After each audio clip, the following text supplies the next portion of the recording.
Mga kaibigan, may good news para sa lahat. Kung gusto nyo nga makabasa ng mga balita tungkol sa Mindanao, wala nang iba kundi ang Mindanao Examiner newspaper. Mindanao ang sirkulasyon, Mindanao ang balita. Ang Mindanao Examiner sa Basilan, Sulu at Zamboanga. Gumawa na rin ito ng mga independent films at ABP, audiovisual presentation, at may photography at video services pa. Bisitahin po natin ang kanilang website sa MindanaoExaminer.com o tumawag sa 9925480. Marami pong salamat. Kaya natin to.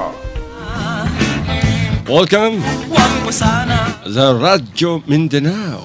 Kaya kami narito sa Ito po niya balingkod, Alazinto, bumabati anang isang malamig na rock and roll sa hapon.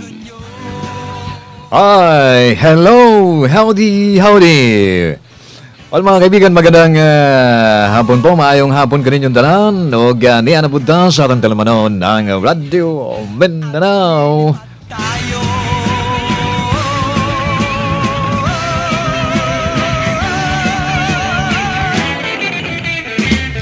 Alright mga kaibigan, napakalamig. Ako, walang tigil yung buhos ng ulan. Kaya naman dapat tayo mag-ingat. Lalo na yung mga naninirahan sa tabing ilog at sa mga paanan ng bundok. Iwas sa peligro. Ngayong tag-ulan, maputik, basa at malamig. Kahit malamig ang panahon, sa Radyo Mindanao, mainit ang mga balita. Kaya kami narito sa piling nyo. Yeah! Upang bawasan ang problema ng ulo nyo. Mamaya mga kaibigan, bibigyan namin sa inyo ang detalye. Sama-sama tayo. Sa panibagong atake. Kamay Nako. at lilipad tayo. Kumusta na? Kumusta mga kaibigan? Okay ba kayo riyan? Kumusta mga kaibigan? Siyempre, Okay ba? gusto naming maligaya kayo at masaya. Puso namin maligaya pagka kayo ay masaya. Kumusta mga kaibigan? Okay ba kayo diyan? Kumusta mga kaibigan? Okay ba kayo riyan? Alright, maraming salamat Maria Cafra, ating paborito, ating kasamahan. Rock and roll. Ano mga kaibigan, bad news. Naku po, ano ba naman to? Mahigit sa 200 mga bangsa Moro-Islamic freedom fighters ang umatake sa 2 barangay sa bayan ng Pigkawayan sa North Cotabato kaninang umaga. Maguro mga alas 3, alas 4. Una nilang inatake, niratrat itong mga detachment ng Philippine Army. At sa kasagsagan ng sagupaan, dinagit nila yung mga paaralan, isang paaralan. Yung Simsiman National High School. Niransak pa ng mga jihadist. Jihadist ba kayo? Tulis yan, tulis. Ang tawag nila sa sarili nila, mga jihadist. Dahil nakikipaglaban sila. Jihad daw ang tawag dyan.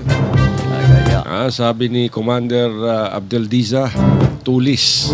Mga matutulis. Mga gahi ang tumoy. Tulisan.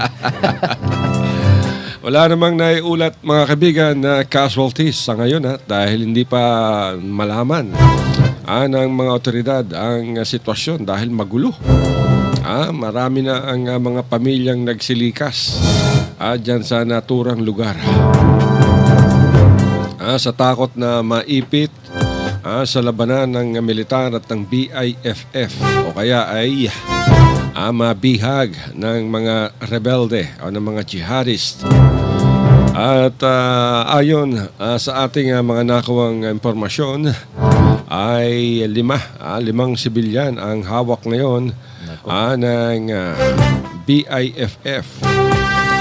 At ayon kay Brigadier General Restituto Padilla, ang tagapagsalita ng militar, ay inaalam pa nila ang tumpak na bilang ng mga bihag. Pero ayon naman sa 6th Infantry Division ay kumpirmadong 5. Hindi bababa sa 5 ang hawak nitong mga armadong grupo. Agad naman dumipensa mga kaibigan si Abu Misri Mama, ang tagapagsalita naman ng BIFF. At sinabi niyang hindi nila binihag yung mga sibilyan. Ginamit lamang nila upang makatakas. So ibig sabihin niyan, human shield. Ginamit nilang pananggalang ang mga inosenteng sibilyan. Pero isa lang ang malinaw dito mga kaibigan, butas ang seguridad ng North Cotabato at hindi napigilan o hindi man lang naamoy ng militar at ng pulisya ang pag-atake nitong mga BIFF. Ito'y sa kabila ng patuloy na mga daloy ng impormasyon sa posibleng pag-atake ng naturang grupo sa North Cotabato. So kitang-kita mga kaibigan, malinaw pa sa malinaw na sumabit ang ating mga otoridad. Ito'y sa kabila ng pagkakaroon ng martial law sa Mindanao. Magkakatabi lamang to. North Cotabato, Maguindanao. Ay, nako. Diyan tayo dumadaan. Pag galing tayo sa Davao, diyan sa Pigkawayan. Talagang wala na. Kahit saan na yung kaguluhan, talagang butas na butas mga kaibigan ang seguridad. Kawawa dito yung mga sibilyan at saka yung LGU. Pero kung alam ng LGU na merong ganitong banta sa seguridad ng Pigkawayan, ano ang kanilang ginawa? Ano ang ginawa ni Mayor? Ano ang ginawa ng Municipal Police Office? Dapat round the clock ang patrol at checkpoints. Sa ganyan, nakapasok na. Poblasyon, ako po. Anyway mga kaibigan, sa kasalukuyan ay patuloy na tinutugis ng Philippine Army ang mga members ng BIFF na nagkahiwa-hiwalay na. Siyempre, 200 daw, ayon kay Mayor. Pero may nagsasabing mga 300. Marami dahil na-overwhelm. Na-overwhelm yung bayan ng Pigkawayan at ilang oras din yung sagupaan. Pero agad naman nilinaw nitong si Brigadier General Restituto Padilla, ang tagapagsalita mga kaibigan ng AFP, na walang koneksyon ng paglusob ng BIFF sa kaguluhan sa Marawi City. At sinabi ni Padilla na isa lamang opportunistic attack ang ginawa ng BIFF. Lahat naman ng mga rebelde, siyempre, lahat ng atake niyan, pag may opportunity sila talagang aatake. Tama rin yung sinabi ni Padilla na it's an opportunistic attack. Diba? Ganun naman ang ginagawa ng mga rebelde. Kahit naman yung mga militar, pag may opportunity to attack yung kalaban, atakehin nila.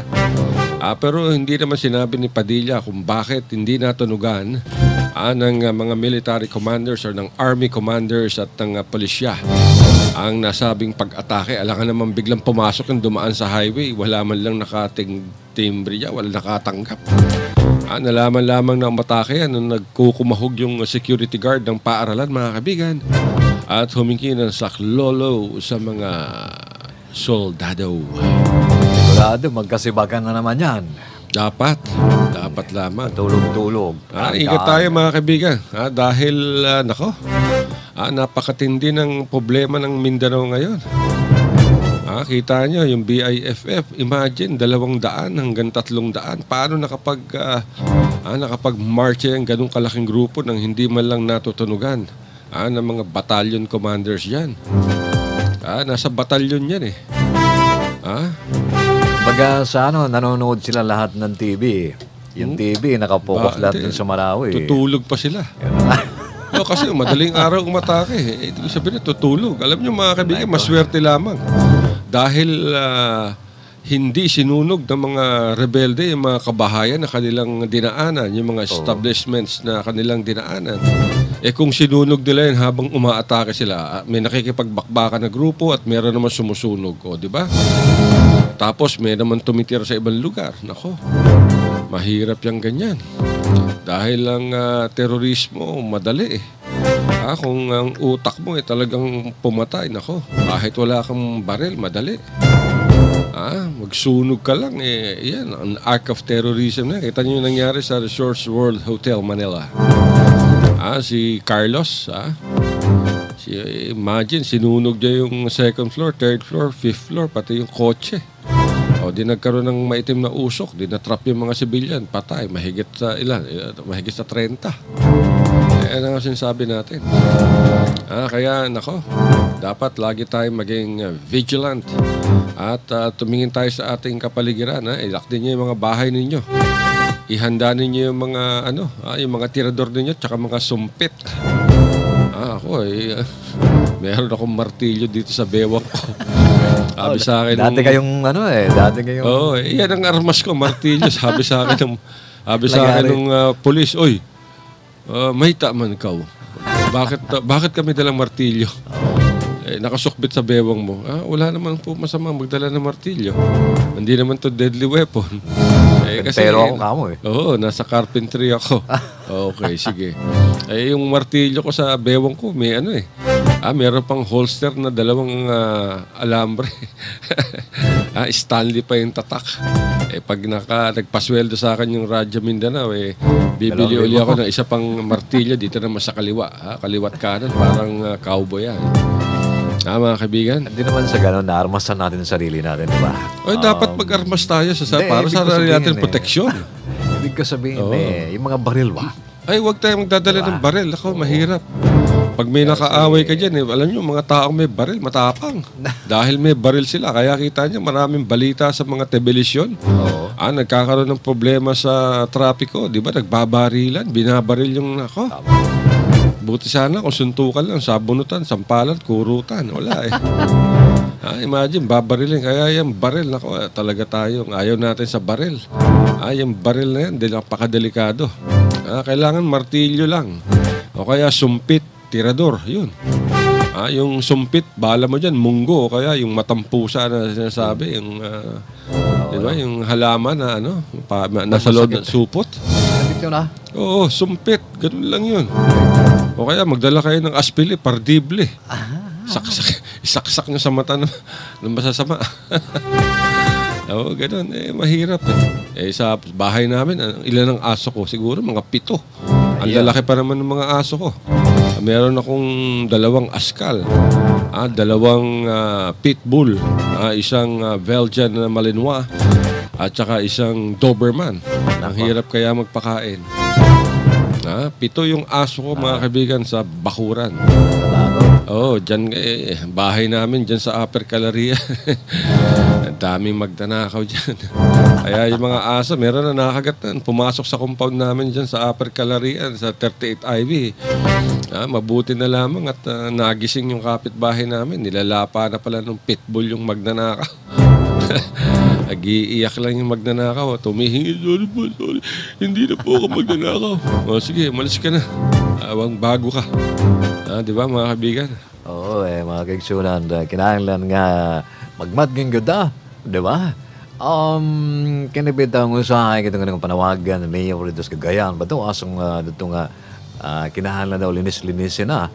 O hidluan na ang ilang mga baril diha, ilang mga pusil diha. Pero mga kaigsunan, dili po na maayo, no? Kaya lagi mahimo na siya ug armasan ng mga sibilyan o mga ubang mga tao diyan na unsaon na naman na mag-armasan ng tanan o na gamay lang bikil magkagira na hantod nga magkagira siyempre mamadyan ang usa madyan pa diri speakers mahimo na ng civil war madod pa nila so unsa na lang banda di ba muros kontra sa Kristiyano na so mas may nga dili na lang armasan ang atong kaugalingon Matod pa sa atong ang kurmandre si Sir Al nga kinahanglan martilyo lang ang yang armas. Martilyo unsa ba diha era ng pusil kay lisod kay na mga kaigsunan, di ba? Oh, so lisod na kayo mag-armas ta kay lagi kita mga civilian di man ta usahay, di man ta makakontrolar sa atong kaugalingon na ganing mga pulis diya, mga sundao ganing gatraining sila unsaon pagdala sa pusil, unsaon anang paghindo, unsaon anang kining gatraining sila nga unsaon pagdala sa pusil. Ang pagdala sa pusil dili lang kay imong kargahon, kinahanglan na disiplina, na kay disiplina, na kay insani kanang disiplina para nga di ka makapusil, dili ka kanang mo ingum silang karos ba, di ba? So unsa man ang karos minuros na magigsunan, dili ka na kay gamay lag problema mudagan gahang kuan dayon ng pusil. So mao na nga kinahanglan kitang tanan mga sibilyan di kita mo gamit anang armas kay lisod na kay na magigsunan, di ba? So mao na usahay ang resulta na o magkagira-gira na padya kita mga sibilyan mo gamit dag armas na diri po speakers magamit po armas kay lagi protection na usahay sibilyan kundo sibilyan magkagira na maglisod na kaya na civil war na jud. Kanaman civil war ang resulta na natibok Pilipinas na mag-martial law na, di ba? So mao na sila mga kaigsunan ang atong presidente ingon siya nga murag kuyaw na maning panghitabo murag dili na nim makontrolar ning mga mauti mauto nga mideklara siya martial law aron nga makining makontrolar ang mga panghitabo kay migamit naman sila dahas, migamit na sila unsa na kining ikagubot. So unsa may gusto nila di gubot pod. So mao nang kinsa may moatubang nila o pananglit nga marahas ang ilang ginahimo porsa ang ilang ginabuhat. So unsa man po unsay katapat ana nila nga kita mga sibilyan di man nato sila kaya kay mao pod tagpusil. So unsa may ginabuhat karon, unsa may mokontrol nila ang military o ang mga kapulisan. So mao nang kining puwersa sa puwersa, di ba? Marahas kung ang kapalit ay kung ang ginagawa nila ay marahas, ang kapalit din niya, ang katugon niya ay marahas din. So mao na ay mga sundalo, gamitan nato sila mga sundalo mga kaigsunan. Unya bago-bago lang po gahapon ganinaw to. Dihapon sa North Cotabato mga kaigsunan. Ani anapod kining mga jihadist ingon sila ambon nga ingon sila jihadist no nga ang jihadist dili inana dili kay mukuha sila mga sibilyan unya ilang himuong panagang imo nila shield aron nga di sila magukod sa mga sundalo aron nga di sila og pananglit nagka accidental nga nagkatiruhay na di sila maigo ang mga sibilyan kadtong ilang gihimo nilang panagang kadtong gihimo nilang shield makaluluoy ba apod mga kaigsunan no di ba unya na po ni mingon sila nga dili buti ingon sila diversionary tactic kay lagi matud pa sa taho o matud pa sa atong mga leader nga ang kato o makakita ganig opportunity ang mga tao nga naghimog mga naghimog mga kadautan sa atong nasod mao na mo atake na sila di ba mo atake sila kadlawon unya ilang gipang tingali ang mga gwardiya po diya mga sundalo po nato diya pa-relax lang po nakapokus ang ilang atensyon diha ni anang gira ng Marawi o na ang mga intelligence po sa pulis ug sa military nakapokus po ni anang diha sa Marawi unsay nahitabo wala sila report wala sila nakuhaan og mga report nga naay mosulod naay mo take advantage niya ng panghitabo di ba so unya ang mga mamayan po diha na po ta magkaingon tag usahay ang mamamayan ang dako nga katabang ang mga mamamayan kato nga kanang report ninyo di ba ug pananglit ang atong mga kasundaluhan, ang mga intelligence sa atong kapulisan, ang mga kasundaluhan ug lain pang mga may mga intelligence anang kanang giingon nila bin sa barangay intelligence network na sila, di ba? O unsa man po'y ginabuhat ana nila. Wala gyapon nagapokus ba nagtanaw bagas TV, nagtanaw gyapon TV una gipasagdan ang mga unsay kalihukan sa ilang lugar. So bawat basabot nga kaigsunan ang naalang gyapon bangag, di ba? Naalang gyapon buho ang seguridad diha niyan ang dapita, di ba? So unta duol naman na sila, silingan naman na silang probinsya o siyudad, Marawi, ang Lanao, Cotabato, silingan, Iligan, silingan naman na sila. So kinahanglan nga magmatsyag ta, maminaw tag mga unsa-unsa, tanong alerto ta, basig unsay panghitabo diha spika sana, wa ta masayod. So mao na mga kaigsunan nga sila wala nagpakabana ba. So kinahanglan kanang diha sa Buanga mga kaigsunan na binay mo kanang sumbuang kapod di wata kasabot kung pananglit nga usahay. So sa bagay ang mga kababayan po nato diyan nagmatngon na gamay lang ganing makakita ganing sila bag diha sa gilid na ng karsada o sa bagibutang muripod dahil na sila sa pulis. So inana ba kay kanang nahitabo na ng sutua lamay ang buhol, no? Murag ang buhol giatake na sa busayap, di ba? Nagkasulod man noon, una kay diri sa dagat, wala sila masikop, wala sila maibawi sa atong militar. Una, wapod si maibawi, wapod sila ma-intercept sa mga intelligence nato. So, unsa, nakasulod sila. So, bahin lagi sa mga mamayan, sa mga sibilyan, yan ang buhol, wala. Diba? Nakita man sila, gireport din sila sa mga sibilyan, namo na, ibang sikop sila, daghang pong namatay sa ilaha mga kaigsunan. Diba? So, inanalan na, kinahanglan kitang mga sibilyan, natay kalihukan ba, natay action, natay kalihukan nga makatabang ta sa atong gobyerno. Diba? Dili lang kay, nabitaw atong gobyerno. Nabitaw man atong kapulisan na atong mga kasundaluhan ang muatubang nila. Lisod na kaya na mga kaigsunan. Diba? Mingon tayo na pero kinsa may magantos, kinsa may nga dili kanang mabutang sa alanganin ba, tunga-tunga. Taragong mga sibilyan. Daghang kayong pamaagi. Daghang kayong pamaagi nga unsaon pagtabang nato sa atong kagamhanan. Ang uban diha na social media, sige kritik, sige ingon nga dili na mao, dili ni mao kini na ana ang gobyerno na pod nga di ba?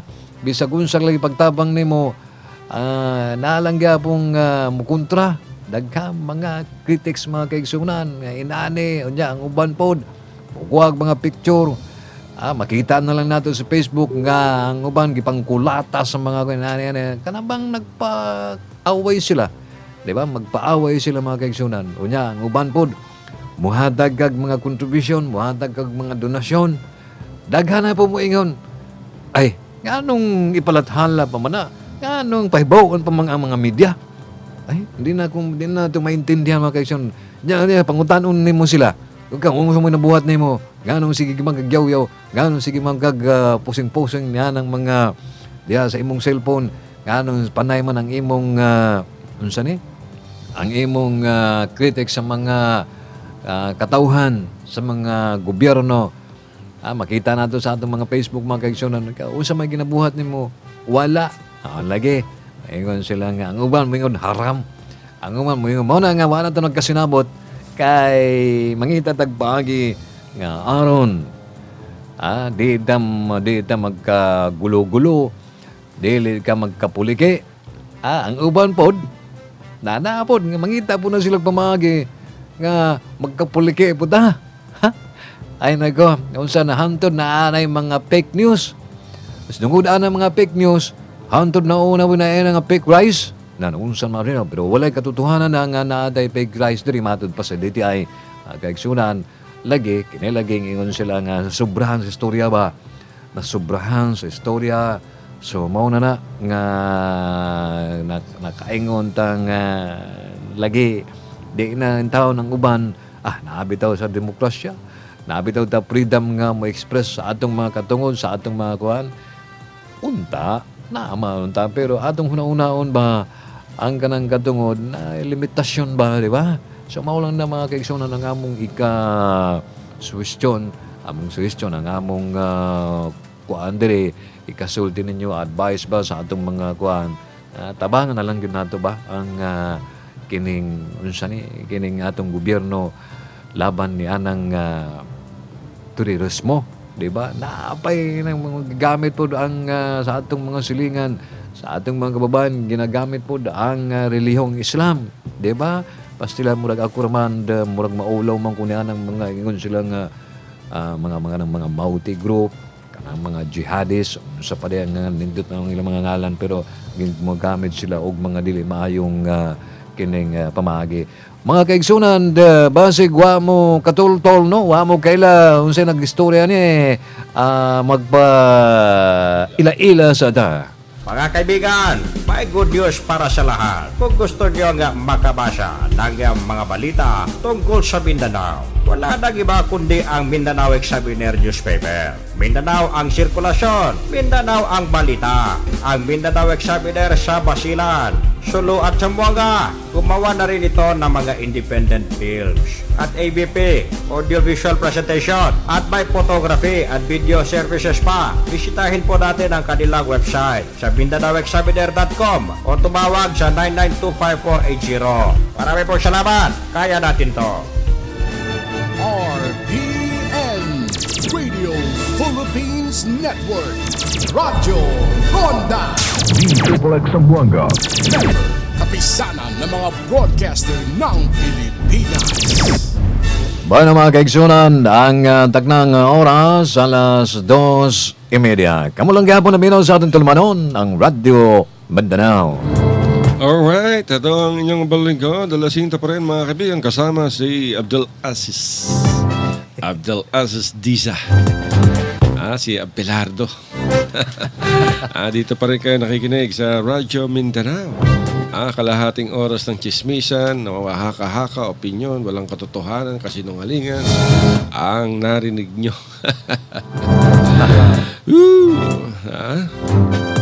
At natapos lamang ng sweldo na nakaraang linggo, wala na tayong pera. Napakahirap ng buhay mga kaibigan. Buti pa yung mga mayayaman. Ang pinoproblema nila kung paano yumaman pa. Tayo mga mahihirap, ang problema natin kung paano tayo makakakain sa susunod. Next meal saan natin kukunin. Kami dito walang problema. Magi in the morning, magi in lunchtime, magi pa rin sa dinner, pati merienda. Samayan. Magi pa rin. Nagmumukha na kami mga magi rito. Yan ang pinakamura. Isang magi, kapital dyan, mga 750. Tapos lagyan mo ng 3 basong tubig. Pakuluan mo. Ayos na yun. Tapos lagyan mo ng maraming kanin yung kaldero. Fights. Fights na yun. Ay lang kaya tayo tataasan ng ating Radyo Mindanao. 2,000 pa rin tayo sa Ay, nako. Mahirap talaga maghanap buhay. Kaya magbigay kayo ng ad sa amin. Hanapin nyo aming sales manager, si Mr. Sammy Said. Dito sa Radyo Mindanao. Kaya dyan sa Mindanao Examiner Regional Newspaper. Dyan nyo hanapin ang aming sales manager na si Sammy Said. Media partners natin dyan mga kaibigan. Bueno, tuloy-tuloy pa rin tayo mga kaibigan. At mukhang malabo pa matapos itong problema dyan sa Marawi. Dahil ultimo yung provincial capital mga kaibigan ako. Pinagbabaril na ng mga ISIS at Mauti. Matindi na yung bakbakan dyan. Anyway, nais nating batiin Yung ating mga kasamahan dyan sa media. Meron pala silang grupo ngayon, sila Joey Bautista, sila Bong Garcia, yung bagong presidente ng Press Club ng Zamboanga City. At marami pang iba. Meron silang grupo na tawag na Headliners Club. Akala ko Headbangers Club. Headliners Club pala yun. Akala ko Headbangers. Ano yan? Anong Headliners yan? Kasama doon sila Darwin Wee. Marami. Kagabi nagkakasiyahan sila dyan. Dyan sa may Rocketeer. Dyan sa may Yubenco Mall. Nagkakaroon ng konting kasiyahan, kainan, huntahan. At napadaan tayo dyan kagabi. Doon din si Hader Glang.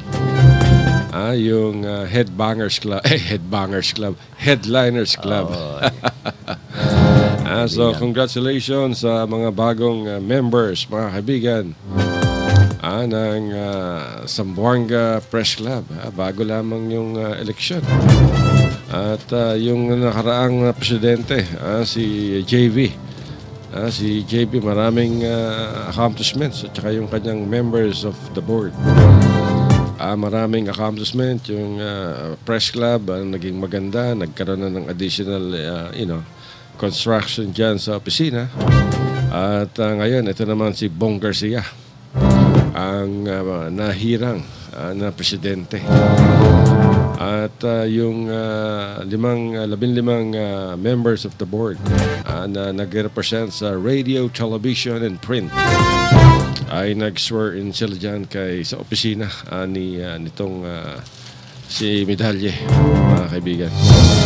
Yung ating regional prosecutor, Peter Medalye. So, congratulations sa mga nahirang na bagong opisyal, bago at lumang opisyal. Mga pare-parehong mukha pa rin. Ang Executive Vice President ay si Hader Glang, ang Vice President for Print yan. And then, ang Vice President for Print naman ay si Nonong Santiago. Vice President for Radio, si Richard Falcatan. Vice President for Television, Elsie Molina. Bakit television? Nasa TV na ba si Elsie? Ang Treasurer ay si Katrina Tenorio. Si Hermie Ventura. Diyan na ating pinanggalingan sa RMN. Ang tumatayong si Hermie. Auditor.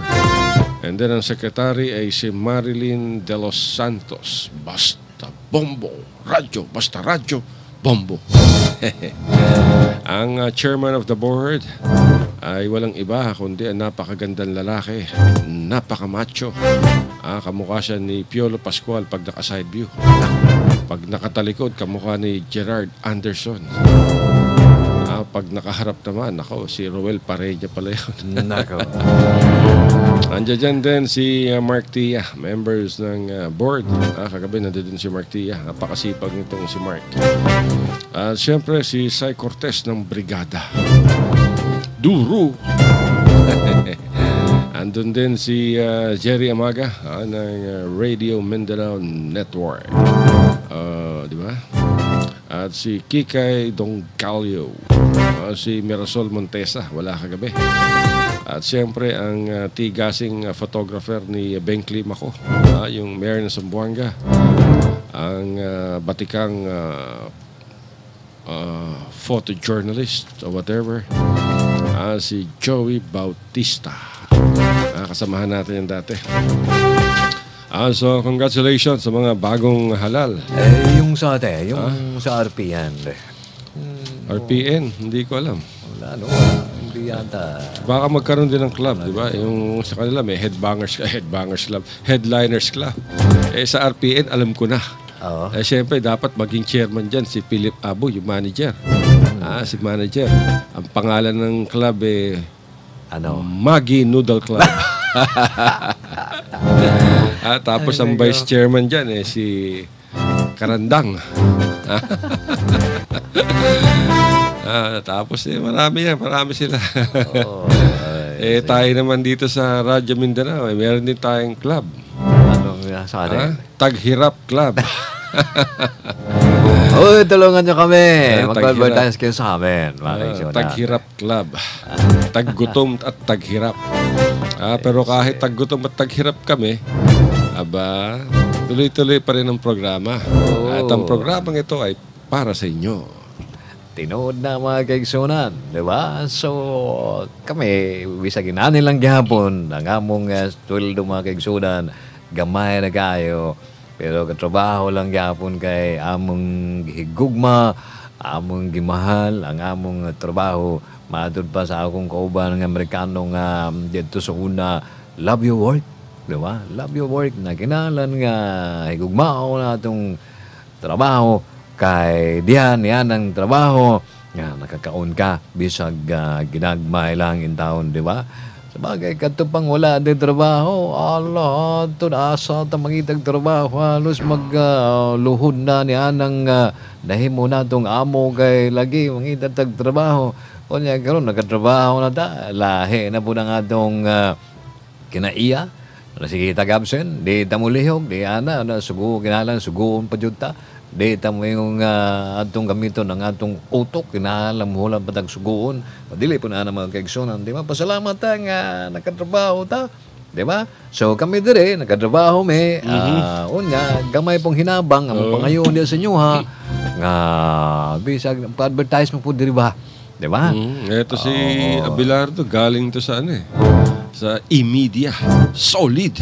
Gigang ko dito. Solid ang mukha dito. Napunta siya rito sa Radyo Mindanao. The best. Hindi kami number 2, ha? Mga na magsigaran na kami noon ng... Pero leader me. Diba? Ang leader. Pero hindi ka number 1. Dili mi nga duro, dili mi sulod, dili mi unsay ana. Pero kami ang leader. The best. Pastilan kanindot, no? Bula-bula na among sarili ba, di ba? Araw makatawa po mo diha, buhat mo sa among lingkuranan para lang mapansin ninyo. So maudo nga kamo diha asa mo mong dapit kining pamalit pug mga atong talaan ang regional newspaper, kining Mindanao Examiner kay daghan kaayong mabasa diha unya magpa-advertise po mo diha mga kaigsunan. Barato ra gud magtinabangay ta ninyo aron nga mo mohatag impormasyon para ninyo aron masayran ang tanan na amoy kasayuran unya ang kamo po diha tabangan po ninyo may nga pinaagi sa inyong mga pagpa-advertise ba kanang naay mga tindahan diha naay mga unsa bang mga kalihukan unsa bay mga atong negosyo diha ipa-advertise na diri sumua diri ni Bas Radyo o sa atong tulumanon kining Radyo Mindanao kay kada adlaw na atong nang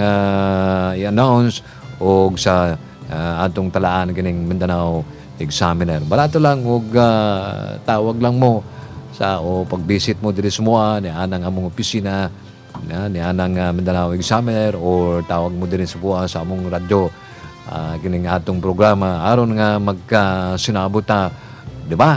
Mao na mga kaigsunan ug hinaot na lang gihapon kamo diha. Okay, damo natin tong advertisements ng ating media partner. Ng ating itong Mindanao Examiner Regional Newspaper. Nagangailangan sila ng advertising executives. Yung mga gustong walang trabaho, gustong magbenta ng advertising contract. Punta lamang kayo sa Mindanao Examiner Regional Newspaper dyan sa Fairland Building, 3rd floor. Sa Nunez Extension. Hanapin nyo lang si Carl De Ala at ibigay ninyo ang inyong biodata o kaya resume. Hanapin ninyo ang editor namin na si Carl De Ala o kaya si Ma'am Tess Fernandez. Nangangailangan ng mga advertising executives dyan sa Basilan, Sulu, Tawi-Tawi, Saba, Zamboanga, Zamboanga Peninsula. So ano pang hinihintay ninyo? Apply na. At nangangailangan din sila ng isang utility man, all-around janitor. So talin nyo na ang inyong mga biodata and picture. isubmit ninyo sa Mindanao Examiner Regional Newspaper.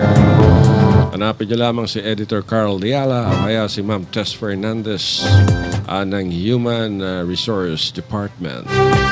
At kailangan dinala ng isang office secretary sa Davao City, ang Mindanao Examiner Regional Newspaper. Ikaw lang may mga kaiksyonan. So, katong mga walay trabaho, sige na. Huwag mga blind na ta. Diba? Basig dihata mo asinso. Dihata mo dato. Yan ang talaan ng Mindanao Newspaper, mga kaiksyonan. Kining Mindanao Examiner. So, unsa pa man ang atong mga kalihukan, mga kaiksyonan, wala tayong laing buhaton. Di ta magtagad nga ang atong barangay, ang atong komunidad nga na ay mahitabo. Kita na'y unang mo protektar sa atong barangay, sa atong kinibunabagkan ng mga anak manato sa atong balay ba. Di ba?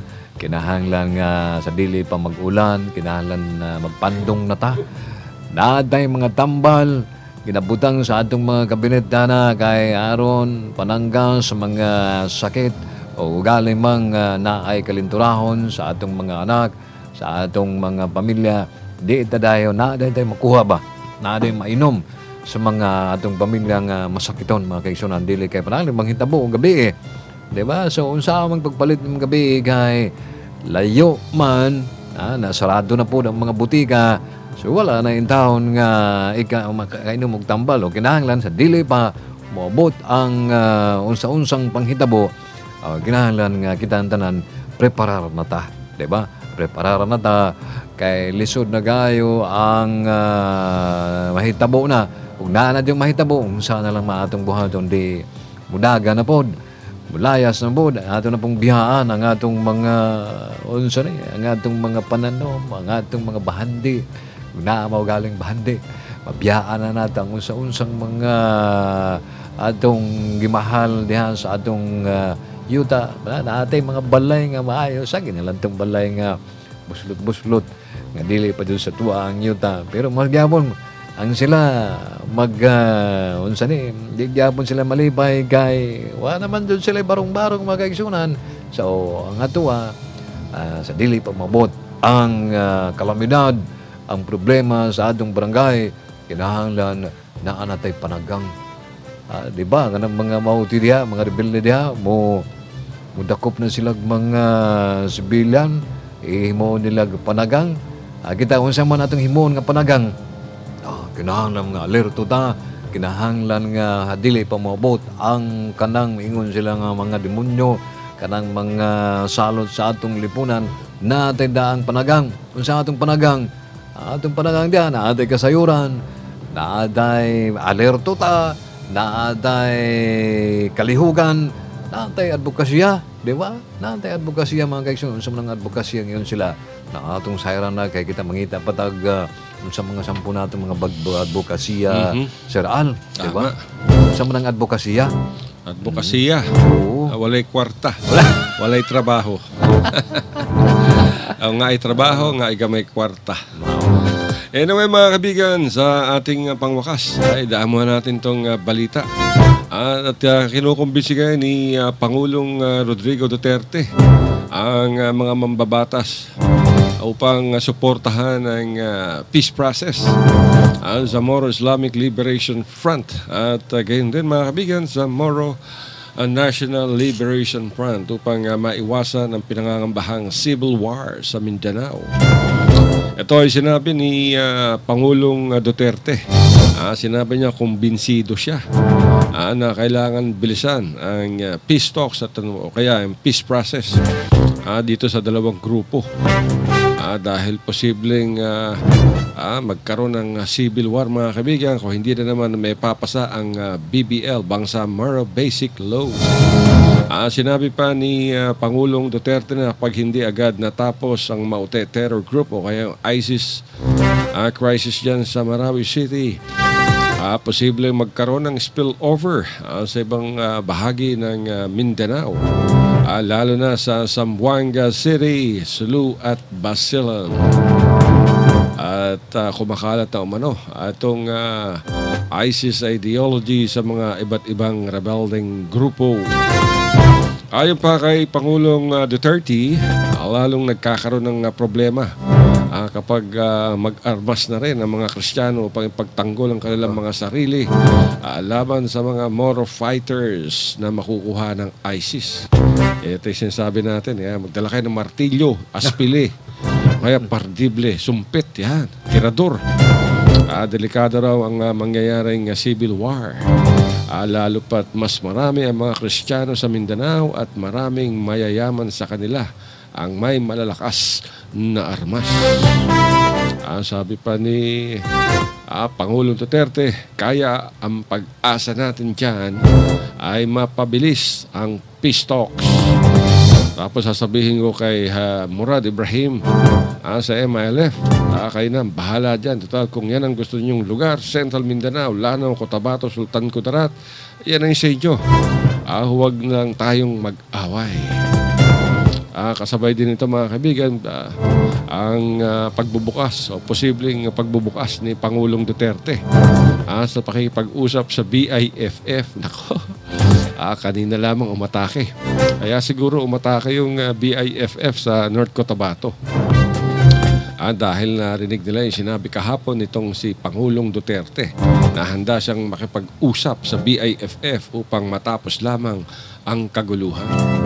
At hinihikayat pa ng Pangulo ang mga Moro na pag-usapan na lang ang problema at huwag nang mag-import ng ideolohiya na walang laman kundi puro patayan at pagsunog o arson. Sabi pa niya, ang akin lang is matapos tong gera. Tapos pag natapos tong gera, tuloy-tuloy na ating pag-asenso. Alam niyo mga kaibigan, hindi matatapos tong labanan. Kahit magkaroon ng peace agreement sa MNLF muli, sa MILF, sa BIFF, sa Abu Sayyaf, sa Maote, merong grupo pa rin ang lalabas. Noong simula pa lamang, MNLF pa lang. Di ba? Nagkumalas si Salamat Hashim. Nagkaroon ng MILF. Nako, ngayon, ang dami na. Diba? Hanggat hindi na-address yung problema sa Mindanao, ang hinihingi ng mga Muslim, ibalik sa kanila ang Mindanao, ang kanilang karapatan, ang kanilang ancestral domain. Dahil karapatan nila to. Kaya mahihirapan talaga hanggang, not in our lifetime maybe. Kahit lumaki na yung mga anak natin, nagkaroon na sila ng mga anak pa, nagkaroon pa ng maraming anak, andyan pa rin ang problema. Hanggat walang sinseridad sa lahat ng mga stakeholders at sa mga rebelling grupo, wala talagang mangyayari. Why mangyayari? Kita niya, nagkaroon ng peace agreement sa MNLF. Noong kapanahunan nitong si Pangulong Fidel Ramos. Ano nangyari? Nagkaroon nga ng agreement, pero hindi naman kinuha ng pamahalaan ang mga armas ng MNLF. Sa kayo nakakita na nagkaroon ng peace agreement, tapos pinabayaan nyo lang yung mga dating rebelde na hawakan pa nila ang kanilang mga armas. Kita nyo nangyayari ngayon sa Colombia. Nagkaroon ng peace agreement finally between pamahalaan ng Colombia at ng FARC rebels. At ngayon sinusurrender na ng mga FARC rebels ang kanilang mga armas sa United Nations. Di ba napakaganda? Bakit hindi ito naisip ng pamahalaan noon at pumayag sila sa kagustuhan ng MNLF na mapasa kanila ang armas? Di ngayon may problema, di ba? Etong FARC rebels mga kaibigan, napakagaling nito, napakatagal ng problema nito. Ang ibig sabihin ng FARC, F-A-R-C, Fuerzas Armadas Revolucionarias de Colombia, Ejército del Pueblo. Ano ba yan? Sa English pa, Revolutionary Armed Forces of Colombia, People's Army. Yan. Napakatagal na. Ang tagal ng problema sa Colombia. Pero ngayon, tignan nyo. Meron ng kapayapaan. Yung sa Tamil Tigers, ganun din. Yung Tamil Tigers noon, yung kanilang uniforme, para mga tigre ang stripe. Meron silang sariling aeroplano, meron silang sariling barko. ang ginawa ng pamahalaan, once and for all, nilusob nila yung Tamil Tigers, pinagbomba yung mga lugar. O wipe out, tapos ang problema ng Tamil Tigers. Pero mga kaibigan, di ba? Yan ang sinasabi natin, kailangan natin ng kapayapaan. Ay, naku mga kaigsunan, bitaw, no? Uy, wala mo naman tag-oras sa dali rin magkaya ng ating panahon. Ay, naku mga kaigsunan, mga namilit na ko, mauna na ko. Pilit-pilit na. Mayong hapon, kanin yung tanan, bisa magkinaunsa ta. Pero, sige lang gihapon, standby lang muna, steady lang muna sa inyong mga tugaran. Kinilang gihapon si Abdel Disa, mayon nga, daghang salamat, o mayong hapon, kanin yung tanan. Alright, daghang salamat sa iyo, bye. Maraming salamat, Abdel, Brother Belardo. Sa lahat ng mga nakinig sa atin mga kaibigan, nais namin magpasalamat sa oras mo kayong sumubaybay sa inyong programa, ang Radyo Mindanao. Walang ginawa dito kundi ang aming mga opinion. Huwag niyong paniniwalaan to mga kaibigan. Aming opinion to, haka-haka, walang katotohanan, puro kasinungalingan. Ito po ang inyong banlingkod. Hanggang sa susunod na bukas, nagsasabing I love you. At huwag niyong kalilimutan at medyo tag-ulan ngayon. Kailangan natin ng konting payong para hindi tayo mabasa. Ito ang inyong banlingkod, Alusinto. Nagsasabing I love you. Mama, chup chup.